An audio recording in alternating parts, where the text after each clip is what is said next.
तो फ्रेंड्स, आज हम बात करेंगे एनर्जीज को कैलिब्रेट करने के कुछ तरीकों के बारे में। तो कैसा होता है कि जनरली आपने ये सब सुना होगा, मैनिफेस्टेशन, ये वो। अ, आपने सुना होगा नाम जप करने से क्या फर्क पड़ता है, नाम जप करने से क्या फायदा होता है। अगर आप देखेंगे नाम जप करने का क्या फर्क पड़ता है, तो फॉर एग्जांपल आप इस्कॉन में जाएंगे। और इस्कॉन में जब आप जाएंगे तो आप देखेंगे वहाँ पे बहुत ज़्यादा नाम जप कराया जाता है, हरे कृष्ण हरे कृष्ण हरे कृष्ण हरे कृष्ण। तो इस्कॉन में जब आप जाएंगे, हरे कृष्ण का जाप करेंगे, तो क्या फर्क पड़ता है आपके लाइफ में, ये आपके लाइफ में क्या अच्छा करता है। तो क्या करता है कि आप जब इसको कंटिन्यूसली, फॉर एग्जांपल एक माला जो होती है उसमें 108 बीट्स होते हैं। तो 108 बार जब आप रोज, अगर आप हरे कृष्ण का जाप करेंगे, राधे कृष्ण अगर आप करते रहेंगे, तो नाम जप करने में बहुत एनर्जी आती है। कैसा होता है कि जब आप नाम जप करते हैं तो आप शून्य हो जाते हैं। आप शून्य हो जाते हैं मतलब you are getting away from the energy और फोकसिंग समवेयर एल्स। तो फोकसिंग कहाँ? कृष्ण। तो कृष्ण का नाम आप जपते रहेंगे तो कृष्ण के चरित्र के बारे में आप सोच रहे हैं। और आपने कृष्ण जी के बारे में बहुत कुछ सुना होगा कि कृष्ण बड़े उदार थे, अच्छे मित्र थे सुदामा के। कृष्ण राजनीतिज्ञ थे, कृष्ण बहुत ताकतवर थे। कृष्ण ने भगवत गीता में का प्रचार किया है। कृष्ण बड़े ज्ञानी थे। कृष्ण के जो भगवत गीता के कुछ कुछ चीजें जो आपने सुनी होंगी, जैसे कर्म योग हो गया, ध्यान योग हो गया, क्रिया योग हो गया, ये सारी चीजें आपको वहाँ पर कृष्ण जी की बातें आपको समझ में आएगी। कृष्ण अपने मित्र के प्रति कैसे थे, शत्रु के प्रति कैसे थे, कृष्ण किसी चीजों को कैसे हैंडल करते थे, ये सब आपके माइंड में एक श्री कृष्ण जी के बारे में एक इमेज बना हुआ है। और जब आप हरे कृष्ण हरे कृष्ण हरे कृष्ण जपते रहेंगे, तो आपका माइंड आपको हरे कृष्ण की ओर लेकर जाएगा। हरे कृष्ण की ओर लेकर जाएगा तो क्या करता है कि आपका ब्रेन एक 180 डेज का मंडल होता है। जब आप 180 डेज इस चीज को रोज करेंगे, सोते समय हरे कृष्ण हरे कृष्ण हरे कृष्ण हरे कृष्ण, तो क्या करता है, अब अगर आप उससे ज्यादा करेंगे, जितना ज्यादा करेंगे उतना अच्छा है। जितने फीलिंग के साथ करेंगे उतना अच्छा है, जितने इंटेंसिटी के साथ करेंगे उतना अच्छा है। तो जब आप वो करेंगे तो आप उनके गुण के बारे में जानेंगे, और धीरे धीरे धीरे धीरे कृष्ण की जो एनर्जी है, आप जब बोल रहे हैं तो आप सुन भी रहे हैं, तो ये आप अडॉप्ट करना सीखेंगे और आपका ब्रेन बोलेगा कि कृष्ण की एनर्जी को फॉलो करो। तो आप जब कृष्ण की एनर्जी को जब आप फॉलो करते हो, तो आप आपके लाइफ में जो चीजें आती है, परेशानी आती है, जो हर्डल्स आते हैं, आप उनको कृष्ण की तरफ फेस करने की कोशिश करोगे। आपका ब्रेन, आपका सेल सब कुछ बोलेगा इस कृष्ण की तरह इस पे इससे निपटा जाए। और ये Krishna was a successful, Krishna is a success, Krishna was success, Krishna will be success. तो ये धीरे धीरे धीरे आपको, आपका माइंड कूल रखता है और आपको सक्सेस की ओर लेकर जाता है। Krishna is a patience, Krishna is a शस्त्र, Krishna is a knowledge, Krishna is a wisdom, Krishna is a love, Krishna is affection, Krishna is peace, Krishna is धर्म।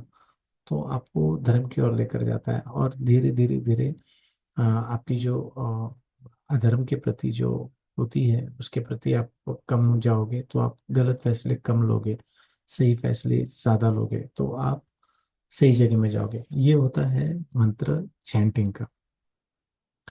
अब ये मंत्र चैंटिंग हो गया, तो मंत्र चैंटिंग में भी बहुत सारी चीजें होती है, जैसे मैंने आपको बताया कि एक होता है चलित। ये आप जो रोज मंत्र चैंट कर रहे हो हरे कृष्ण का, ये आपके चलित में आएगा।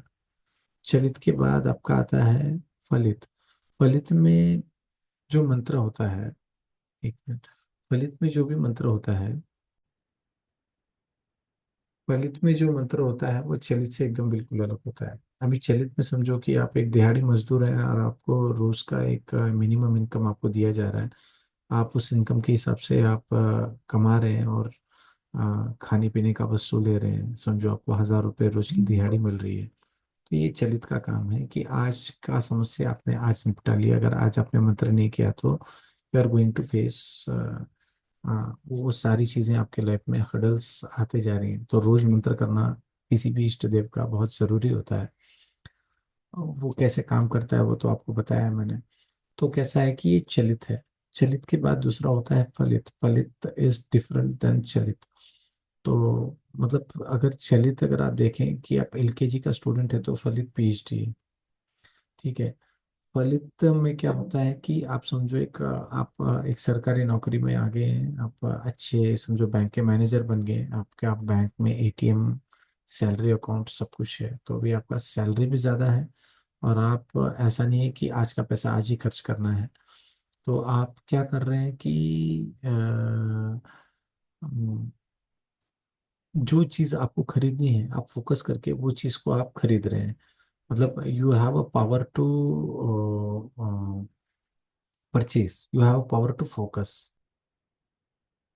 You have power to purchase and you have power to focus. मतलब आपकी अभी सैलरी भी बढ़ गई है और आप जहाँ पर फोकस करना चाहते हैं आप वहाँ पर फोकस करेंगे। मतलब आपको बच्चे की स्कूल की फीस भरनी है या गाड़ी लेना है, यू कैन डू सेविंग्स, आपको लोन भी मिलेगा, आपको क्रेडिट भी मिलेगा, आपको क्रेडिट कार्ड भी मिलेगा। तो ये फलित is totally extreme more powerful than चलित। जो लोग कर रहे हैं वो चलित है, और जो मैं सिखाता हूँ वो फलित है। तो फलित के लिए मतलब चलित वालों के हिसाब से फलित जो होता है वो बहुत पीएचडी होता है। तो इसमें एनर्जी का कॉन्सेप्ट आता है, आपके कौन से ग्रह हैं, कौन सा डायरेक्शन है। ये समझो एक प्रकार की साधना है, साधना की बेसिक्स है जो हम सिखाते हैं। और आपको सच बताता हूँ ये फलित तक ही मुझे आता है। फलित के बाद आता है साध्य।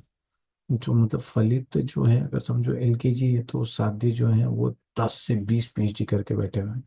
तो साध्य में आपके रमण महर्षि आ गए, आपके रामकृष्ण परमहंस आ गए, गजानन महाराज आ गए, नीम करोली बाबा आ गए, ये सब साध्य में आ जाते हैं। साध्य का जो पावर होता है वो अलग होता है। साध्य क्या करता है कि मतलब बहुत ज्यादा आपके पास अगर फलित मंत्र है तो साध्य काम करता है। साध्य किसी एनर्जीज को चेंज कर सकता है, मतलब किसी पर्सन की लाइफ को चेंज कर सकता है।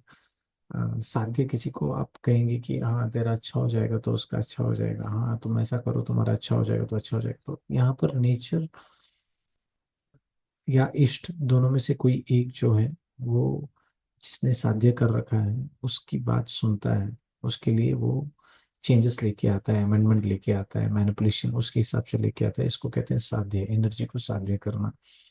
साध्य के बाद आता है सिद्धि। सिद्धि और साध्य में दुनिया भर का फर्क है। सिद्धि वाले लोग कलयुग में मिलेंगे ही नहीं आपको, बहुत कम है। साध्य वो हैं जो कलयुग में आए, और सिद्धि वो हैं जो कलयुग में थे ही नहीं। मतलब आप पकड़ के चलो, साध्य जो है, सिद्धि सिद्धि में ब्रह्म राक्षस से शुरू होता है।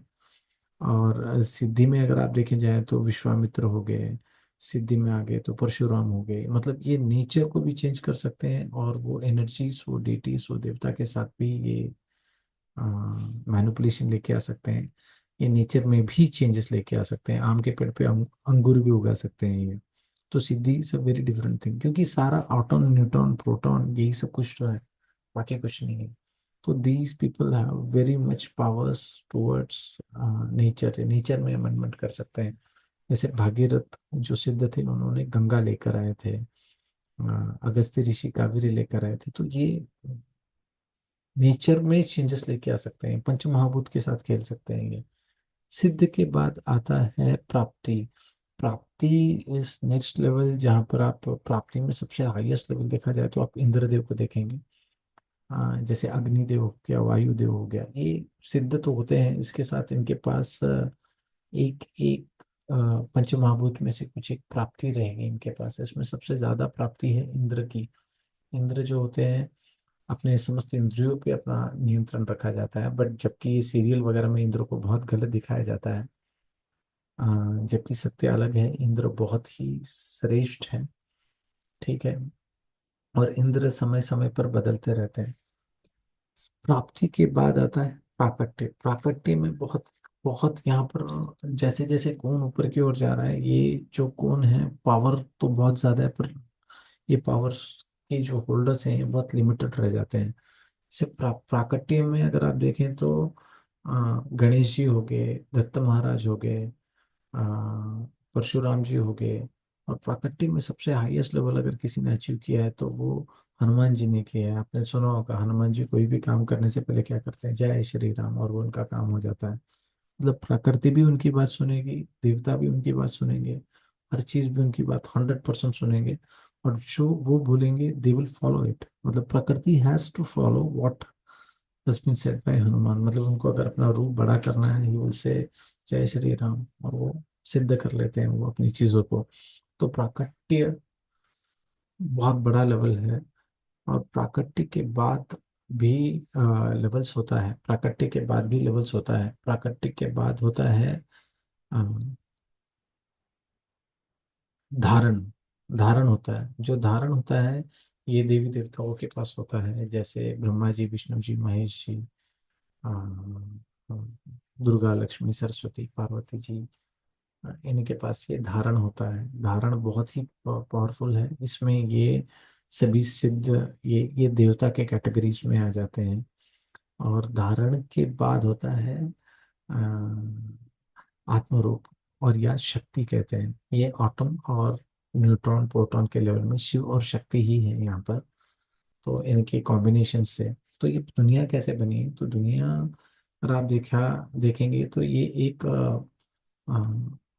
बहुत ही नॉर्मल चीज़। अगर आप दुनिया को देखेंगे तो दुनिया एक वैक्यूम है, और वैक्यूम का भी नॉइस होता है। उस नॉइस से एटम एनर्जीज होती है। जैसे अगर आपको कोई अच्छा शब्द कह दे तो आप खुश हो जाएंगे, यही बुरे शब्द कह दे तो आप दुखी हो जाएंगे। इंग्लिश के जैसे तो हमारी कोई भी भाषाएं नहीं है जहाँ पे पी साइलेंट हो, टी साइलेंट हो। यहाँ पर तो ऐसा होता है, आरंभ और अंत, ये बिंदी में भी युद्ध का आरंभ और अंत हो जाता है।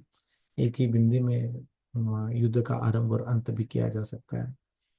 तो यहाँ पर कैसा होता है कि हर शब्द एक एनर्जी को क्रिएट करता है। तो यहाँ पर ये प्रकृति का क्रिएशन है। और आपको एक बात, एक और चीज बता देता हूँ। इस दुनिया में ऐसा कोई जीव नहीं है जो ओम का जाप ना करता हो। वो प्रकृति का जो साइन है, प्रकृति का जो एनर्जी का मंत्र है, जो मैं यहाँ पर अभी स्पेशल बता रहा हूँ, ये ओम है। और ओम जपे बिना हम जी ही नहीं सकते। हम हर सांस में ओम जपते ही रहते हैं, मतलब हम सिंक्रोनाइज होते रहते हैं जब तक जीवित हैं। ये बॉडी ओम ओम ओम, जब हम सांस लेते हैं तो हमारी अनाहता से जो आवाज आती है वो ओम की है। जो पूरे ब्रह्मांड की आवाज है ये ओम की है। ओम। तो ये हर जीव, चाहे वो जानवर हो या कीड़ा मकोड़ा हो या इंसान हो, इसको ओम जपना जरूरी है। अगर उसको जीना है, जो सांस ले रहा है उसको ओम जपना जरूरी है। तो ये नेचर्स के साथ सिंक होते हैं। हम सब एनर्जी से बाइंडेड हैं। और यही एनर्जी है, समझो कि अगर समझो एक शरीर, अभी मेरा ही शरीर है, अगर खत्म हो जाए तो शरीर खत्म हो जाता है, बट ये सोच विचार, ये इच्छाएं, ये एनर्जीज, ये वर्ड्स जो जिनसे मेरा संबंध है, ये आगे की ओर मेरा प्रयाण कराएगा, मतलब आगे की ओर मेरा ट्रैवल कराएगा, ये एनर्जी जो मैं कैरी कर रहा हूँ। तो ये एनर्जीज को ही समझना है। आप भी कोई एनर्जी को लेकर आए हो, कैरी भी कर रहे हो और आगे भी ट्रैवल कर रहे हो। इसी को आत्मा कहते हैं। और ये energy can not be destroyed, क्या, और can be converted from one form to another form. अगर यही हम भगवत गीता में कहें तो एनर्जी आत्मा है, जिसको न शस्त्र काट सकती है, न आग जला सकती है, ना कुछ कर सकती है। ये अनंत है। तो हर एनर्जी अपने अंदर, इन हर आत्मा अपने अंदर एनर्जी ही कैरी करती है, और उस एनर्जी को एक शरीर मिल गया है, और वही एक प्रकार के एक्शंस ले रहा है। और वहाँ पर जो ब्रेन है हमारा, ये प्रॉपरली अगर देखा जाए तो ये जो ब्रेन है ये हमारी बुद्धि है, जो है ये मैनिपुलेटर है, ये ट्रांसमीटर, रिसीवर एंड ये फंक्शन सेट करती है, ट्रांसमिट करती है, एनालिसिस करती है, रिसीवर रिसीव करती है, एनालिसिस करती है, यही काम करते रहती है। तो बुद्धि और आत्मा दोनों अलग विषय हैं। हमें इसको समझना पड़ेगा कि हमारे लाइफ में अगर सबसे ज्यादा अच्छाई भी हमारी बुद्धि करा सकती है और बुराई भी हमारी बुद्धि करा सकती है। पर अगर वो आत्मा के साथ मिली हुई है तो अच्छा करेगी, अगर आत्मा से नहीं मिली हुई है तो बुरा करेगी। तो आप एनर्जी यानी अपनी आत्मा को जानेंगे, और इस एनर्जी के साथ क्या क्या चीजों को आपने जोड़ के रखा हुआ है। प्रकृति आपके साथ कैसे एनर्जी बिहेव कर रही है, आप अपने साथ कैसे बिहेव कर रहे हैं, आप दूसरों के साथ कैसे बिहेव कर रहे हैं, आपको क्या एनर्जी मिल रही है, आप क्या हैंडल कर रहे हैं, आप क्या एनर्जी को परसीव कर रहे हैं, आप क्या एनर्जी को लिबरेट कर रहे हैं, और आपको कौन सी एनर्जी चाहिए, और आप कौन सी एनर्जी के पीछे हैं, और आपको कौन सी एनर्जी की ज़रूरत है। ये सब आप आपके हमारे साथ जुड़े और समझें। और मिलते हैं सैटरडे के क्लास में। Thank you very much.